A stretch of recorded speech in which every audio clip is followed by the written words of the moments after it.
चलिए अब आपको एक बड़ी खबर बताने जा रहे हैं। झुंझुनू से बड़ी खबर है, जहां नाबालिग लड़की से गैंगरेप का मामला सामने आया है। नाबालिग से 3 लोगों ने गैंगरेप किया है। पीड़िता के भाई ने मामला दर्ज करवाया है। मामला दर्ज कर पुलिस भी जांच में जुट चुकी है। बता दें कि पीड़िता का मेडिकल भी करवाया गया है।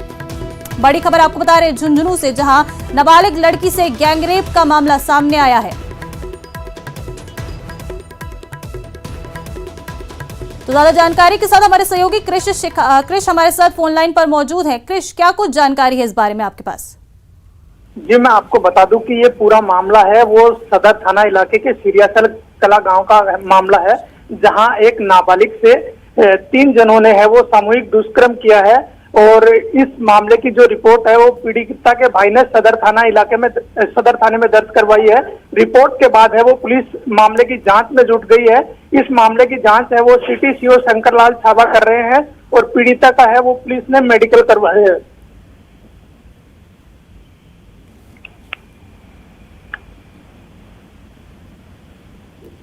जी क्रिश, क्या आप तक मेरी आवाज आ रही है?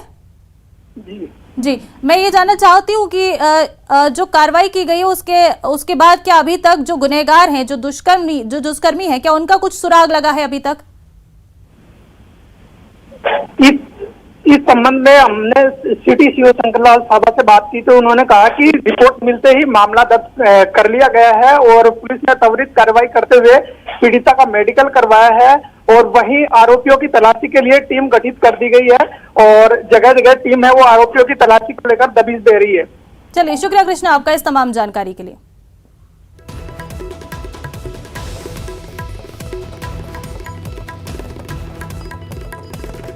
ये बड़ी खबर हमने आपको बताई झुंझुनू से। कि दीपक हमारे साथ फोन लाइन पर जुड़ चुके हैं। दीपक, क्या है ये पूरा मामला, क्यों किया जा रहा है ये प्रोटेस्ट? ऋषिका, देखिए, ये पुलिस के खिलाफ भीम आर्मी द्वारा प्रदर्शन किया गया है और रैली निकाल करके ये जो प्रदर्शन है वो किया गया है और जम करके यहाँ पर राज्य सरकार और पुलिस के खिलाफ नारेबाजी की गई है। ये कोई मामला है, 4-5 इनके जो मामले हैं, अलग अलग थानों में इनके जो मामले हैं वो चल रहे थे दलित समाज के, और उसको लेकर के भीम आर्मी के जो राष्ट्रीय अध्यक्ष थे उनके नेतृत्व में ये जो पूरी प्रदर्शन रैली है वो निकाली गई और कलेक्ट्रेट कार्यालय पर ये रैली पहुंची और यहाँ पहुंच करके इन्होंने जो मामलों में जो आरोपी फरार चल रहे हैं उनकी गिरफ्तारी की मांग की है और पुलिस के खिलाफ काफी नाराजगी इन्होंने जताई है। कहा है कि दलित समाज के लोगों पर लगातार अत्याचार हो रहे हैं लेकिन पुलिस उसके खिलाफ कोई कार्रवाई नहीं कर पाती है। उसको लेकर के ये जो है रैली निकाली गई थी। इसको देखते हुए कलेक्ट्रेट कार्यालय पर भारी संख्या में पुलिस बल तैनात किया गया था और उनको समझाया गया, क्योंकि काफी संख्या में भीम आर्मी के साथ जो अन्य लोग थे वो वहां पर मौजूद थे। सैकड़ों की संख्या में लोग पहुंचे थे और समझाया। इसके बाद में जो उन्होंने अपना जो ज्ञापन था आरोपियों की गिरफ्तारी का वो जिला प्रशासन को सौंपा और उसके बाद ये जो मामला है वो शांत कराया गया। लोहागढ़ स्टेडियम से ये रैली निकालते हुए बाजार में होकर के और कलेक्ट्रेट कार्यालय पर पहुंचे, जहां इन्होंने पुलिस के खिलाफ जमकर के नारेबाजी की और ये प्रदर्शन किया। इन्होंने कहा कि जो कुमेर थाना क्षेत्र है वहां पर एक युवक की जो है रेलवे ट्रैक के पास में सब मिला था और उसको लेकर के कहा गया था कि उसकी हत्या हुई थी और उसके आरोपी जो है अभी फरार चल रहे हैं। और एक नाबालिग के साथ में तस्करम की वारदात हुई थी, उसके भी आरोपी जो है अभी तक गिरफ्तार नहीं हो पाए। तो उसको लेकर के इन्होंने जो है प्रदर्शन किया और ज्ञापन सौंप करके आरोपियों की गिरफ्तारी की मांग की। जी दीपक, पुलिस जो आरोपी फरार चल रहे हैं उन पर अभी तक कोई एक्शन क्यों नहीं ले रही है, क्यों ढील बरती जा रही है, इसके पीछे क्या वजह है? देखिए, पुलिस की बात की जाए तो कानून व्यवस्था पूरी तरह से चरमराई हुई है भरतपुर में और आरोपी लगातार वारदातों को अंजाम दे रहे हैं। पुलिस जो है आरोपियों के खिलाफ कोई भी कड़ी कार्रवाई नहीं कर पाती है। जगह जगह आरोपी जो है वारदातों को अंजाम देकर के फरार हो जाते हैं और पुलिस सिर्फ लकीरें पीटती रह जाती है और उसी को लेकर के ये प्रदर्शन किया गया। काफी संख्या में लोग पहुंचे और पुलिस से नाराज नजर आए। जी ठीक है दीपक, इस तमाम जानकारी के लिए शुक्रिया आपका। चलिए अब आपको एक और बड़ी खबर बताने जा रहे हैं। राजस्थान में छात्र संघ चुनाव का शंखनाद हो गया है। प्रदेश में छात्र संघ चुनाव का कैलेंडर जारी हो गया है। 26 अगस्त को होगा छात्र संघ चुनाव, वहीं 27 अगस्त को होगी उन वोटों की गिनती। राजस्थान में आपको बता दें कि 2 साल के बाद छात्र संघ चुनाव होने जा रहा है। कोरोना के चलते बीते 2 साल से ये चुनाव नहीं हुए थे। राजस्थान के लाखों स्टूडेंट्स का इंतजार अब खत्म हो गया है। प्रदेश में 2 साल बाद एक बार फिर छात्र संघ चुनाव होने जा रहे हैं। उच्च शिक्षा विभाग ने छात्र संघ चुनाव की तारीख का ऐलान कर दिया है। 26 अगस्त को छात्र संघ चुनाव के लिए वोटिंग होगी और अगले ही दिन यानी 27 अगस्त को रिजल्ट आएगा। वोटिंग की गिनती होगी, उसके बाद 27 अगस्त को ही रिजल्ट आ जाएगा।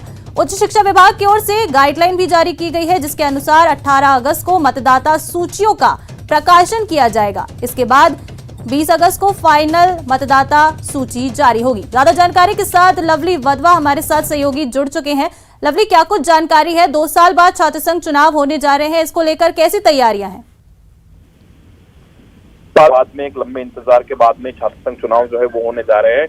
राजस्थान के करीब जो 15 विश्वविद्यालय हैं और उनके अधीन आने वाले जो तमाम कॉलेजेस हैं और जो कॉलेज शिक्षा के अधीन आने वाले करीब जो 350 से ज्यादा कॉलेज हैं, गवर्नमेंट कॉलेज, वहां पर ये चुनाव जो है वो आयोजित होंगे। जैसा कि आपने परीक्षा जो मतदान का कार्यक्रम जो आपने बताया, मतदाता सूचियों का प्रकाशन 18 अगस्त तक जो है वो पूरा किया जाएगा। उस पर आपत्ति जो है वो ली जाएगी 20 अगस्त को, और उसके बाद में पूरा एक कार्यक्रम जो है वो जारी किया गया शिक्षा विभाग के ग्रुप 4 की वजह से।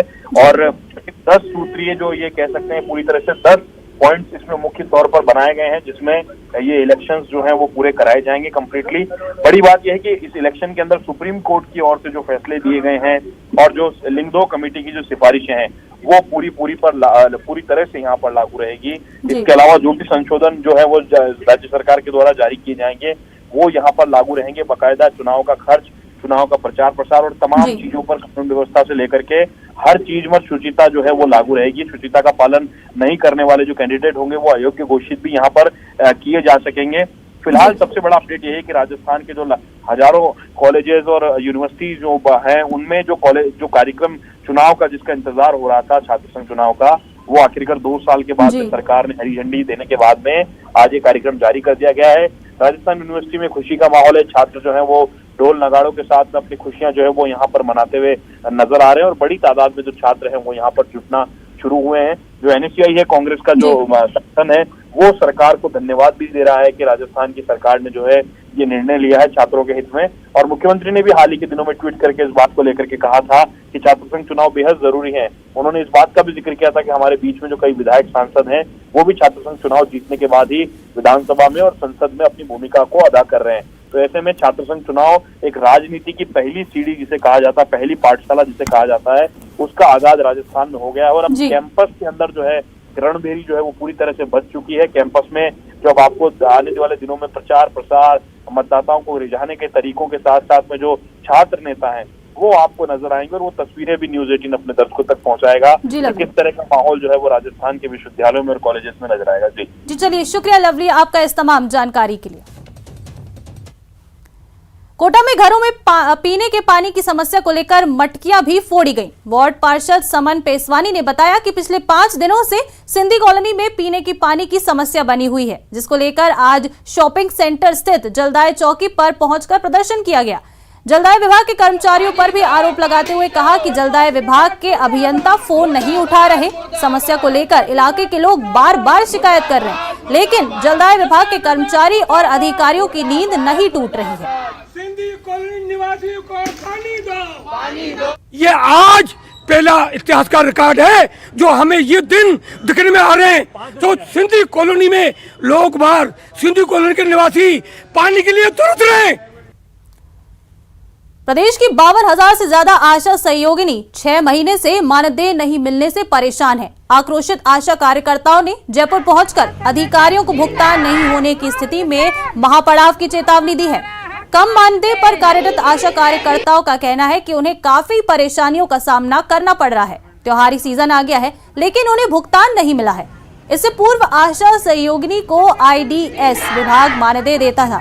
उसके बाद भुगतान का काम प्रशासनिक नियंत्रण चिकित्सा विभाग के अधिकारी आदि किया गया, जिसके बाद से दिक्कत हो रही है। आशा कार्यकर्ता संगठन की प्रदेश अध्यक्ष निर्मला सेन ने महिला बाल विकास विभाग पर मानदेय में लापरवाही बरतने का आरोप लगाया।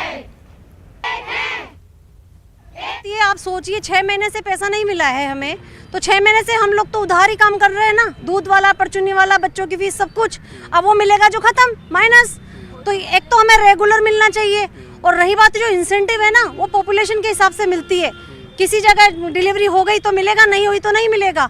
इसी तरह से वो भी 2 महीने में एक बार। और तीसरी बात कि जब 3 महीने हो जाते हैं ना, जो हमने काम किया है मेडिकल में, वो लैप्स हो जाता है, नील बटा नील। अगले 6-7 दिन के अंदर, राखी से पहले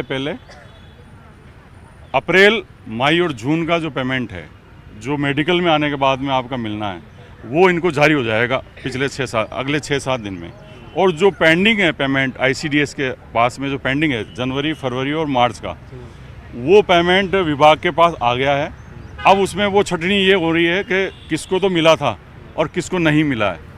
वो छटनी होने के बाद वो पेमेंट भी ये मेडिकल डिपार्टमेंट ही आपको करेगा। चलिए बढ़ते हैं आगे। दौसा का जिला अस्पताल सुरक्षा के मामले में राम भरोसे चल रहा है। यहाँ चोर मरीजों और उनके तीमारदारों को अपना शिकार बनाते हैं। बीती रात भी एक अज्ञात चोर ने अस्पताल में मरीजों के तीमारदारों के मोबाइल चुरा लिए। ये घटनाएं CCTV कैमरे में भी कैद हुई। मरीज के परिजनों ने अस्पताल चौकी पुलिस को मोबाइल चोरी की सूचना दी तो तत्काल पुलिस ने CCTV फुटेज खंगाले और फुटेज के आधार पर आरोपी की तलाश शुरू कर दी है।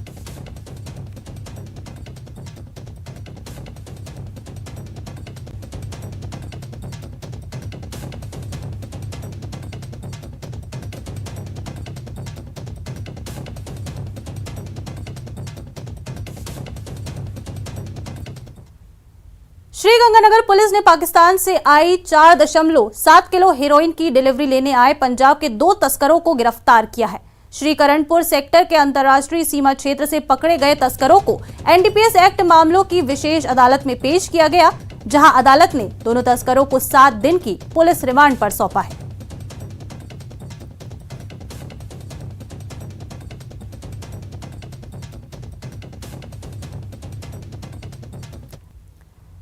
तो अब बात जयपुर की, जहां गंगा जमुनी तहजीब मिसाल देखने को मिली है। यहां दरगाह मीर जी का बाग में इस बार उर्स के दौरान ध्रुपद गायन हुआ और कुरान ख्वानी के साथ साथ कृष्ण और राम भक्ति के भजन भी सुनने को मिले। दरगाह मीर जी का बाग की ओर से यह अनोखी पहल की गई है, जिसमें दरगाह पर उर्स में हर साल होने वाले कार्यक्रमों के अलावा इस बार क्लासिकल संगीत का कार्यक्रम अलग से रखा गया।